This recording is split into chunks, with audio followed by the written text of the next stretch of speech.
Good morning. I thought I'd try to explain or try to share with you why I'm even doing these. I really don't know why I'm doing these other than that each of us as human beings are fragile and we have only a finite amount of days to be on this earth. And I have children, grandchildren, and a sweet little great grandbaby boy born last December that I would like to leave a true accounting, and so that he can see his great grandma, because he may not be able to get to see me ever.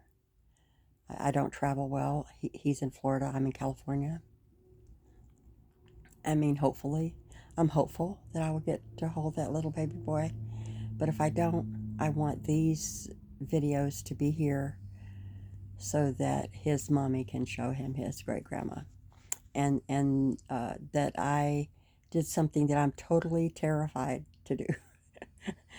uh, Doing this type of talk to someone who I can't see is terrifying to me. But I think that we all have to be brave in this day and age. We can't just sit in our little glass houses and throw sticks and stones at other people, and we can't be afraid to get out there and just say hello to the people too. We've become, since the pandemic, we've become so isolated with each other. We don't talk to each other anymore. We don't hug each other anymore, or a lot of us don't. I went out yesterday for the first time. I don't go out very often because when I get sick, it can be a serious thing. Um, just because I'm elderly and I have comorbidities. Um, but I went out yesterday, and no one is wearing a mask anymore, and I didn't wear a mask either when I went into the store because it was not crowded.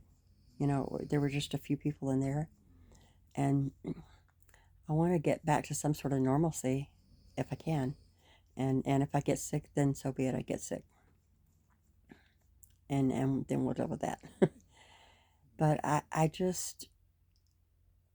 think that we have to get back to hugging each other, loving each other, talking to each other, communicating with each other, because the internet, number one, changed the way we communicate with people, and then the pandemic put a really great seal on it because we were scared to deal with people. We were scared to communicate with people, talk to people. And the YouTube is a great way to talk to a lot of people.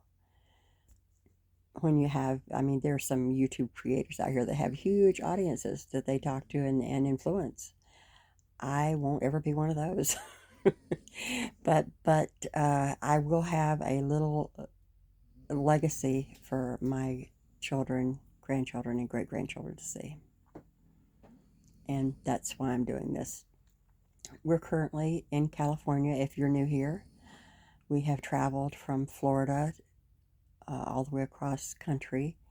We had to do it slowly because it's hard for me to travel. I'm disabled, so it's very painful. But by the same token, there are so many amazing views to greet the day.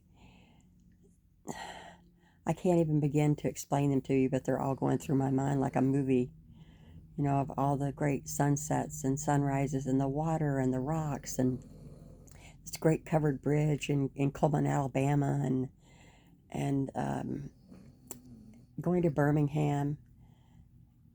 And I'm getting chills right now thinking about Birmingham. I had been to Birmingham before because I am a former military wife, um, and have traveled a little bit. I mean, I've been in 42 of the U.S. states, and I've been stayed in Okinawa for 3 years in the 70s, which I loved. And but going to Birmingham as an adult who understands somewhat, of the civil rights movement, I saw it happen. I saw the little girl go to school for the first time in the 50s.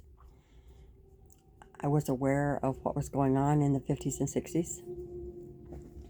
I wasn't one of those, I wasn't a protester. I've always been kind of a quiet, a listening, observing type person.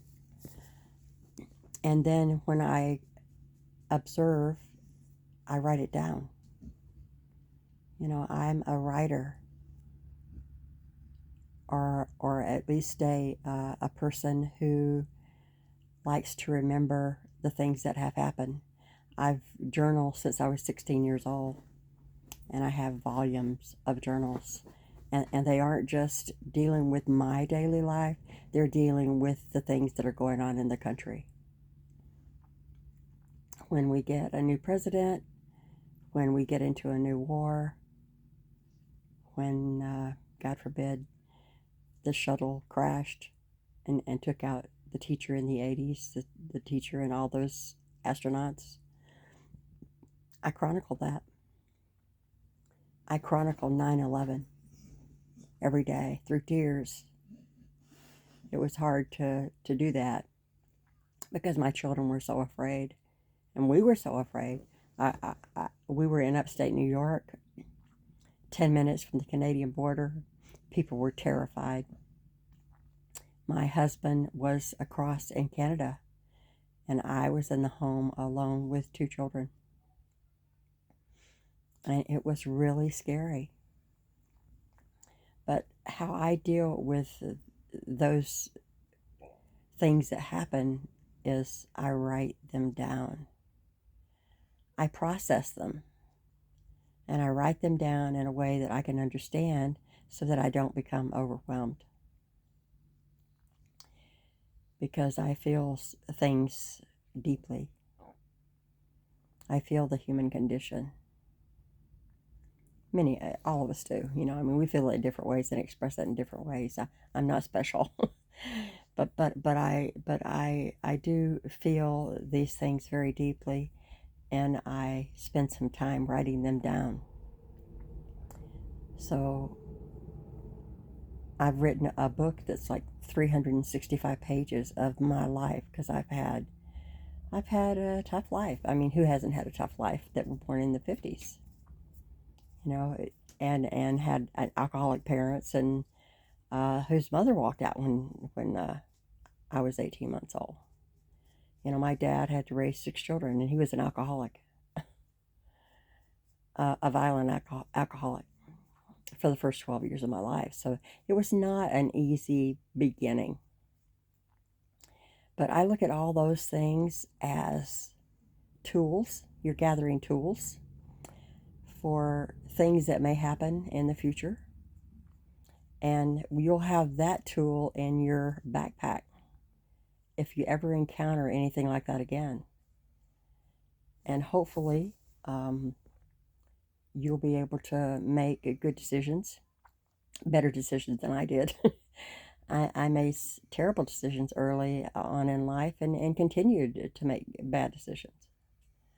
You know, I was a people pleaser. I was the one that was trying to make things right. I tried to keep my dad happy. I tried to keep the family going. You know, it was just, you learn so many of these really terrible coping mechanisms when you grow up as a child of 2 alcoholics. But each of these things give you an opportunity. I see them as great opportunities for learning, and I've learned so many things in my life that I would never take back. They've taught me so many things about coping, about how to care for myself, how to have self-compassion for any mistakes that I've made, how to forgive myself, and how to forgive others.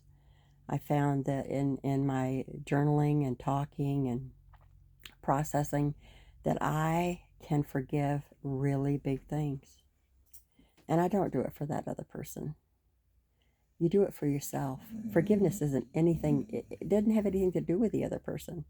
It has to do with you. Because if you carry hatred or if you harbor ill will toward another person, that's internal in you. And that gives that person some sort of little control over your life. And when you forgive them, they're gone.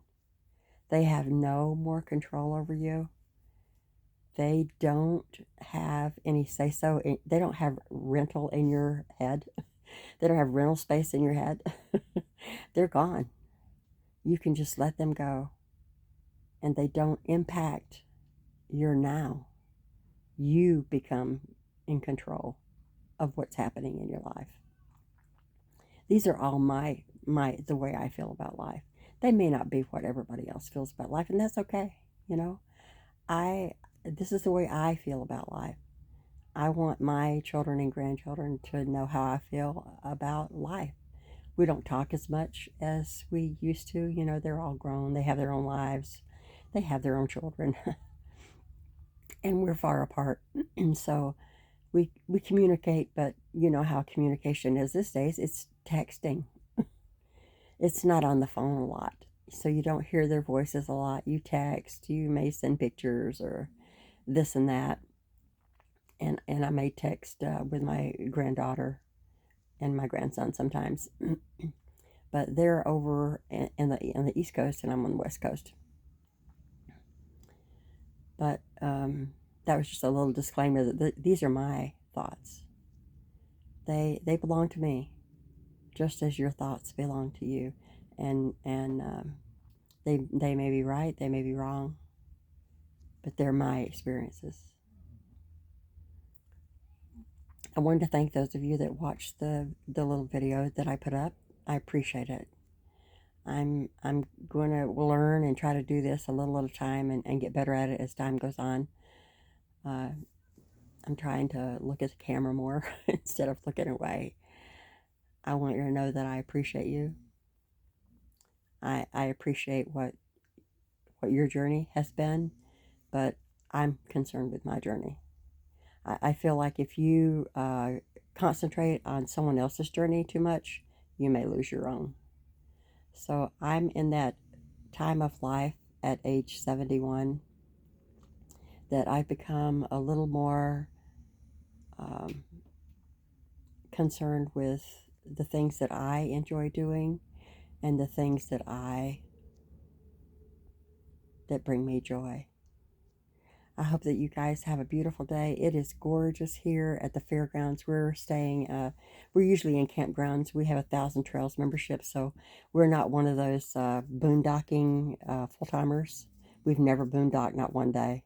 We're in we're in campgrounds, and a lot of them are Encore type campgrounds that have big pools and just all kinds of amenities. This fairground doesn't have all those amenities, but it has an amazing view.